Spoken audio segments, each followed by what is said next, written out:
ప్రతిఘటన టీవీకి స్వాగతం. క్షణక్షణం మీకోసం. ఒడిశాలోని పూరి జగన్నాథుని ఆలయంలో రత్న భండార్ జూలై 14న తెరిచిన సంగతి పాఠకులకు తెలిసిందే.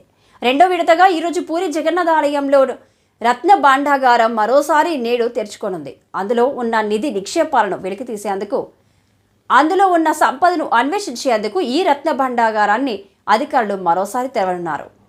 ఈ క్రమంలోనే 3 రోజుల పాటు పూరి రత్న భండారాగారంలోని archaeological survey of India ANI అధికారులు రెండో విడత సర్వే నిర్వహించనున్నారు. సర్వే సమయంలో భక్తుల దర్శనాలపై ఆంక్షలు విధించనున్నారు అధికారులు.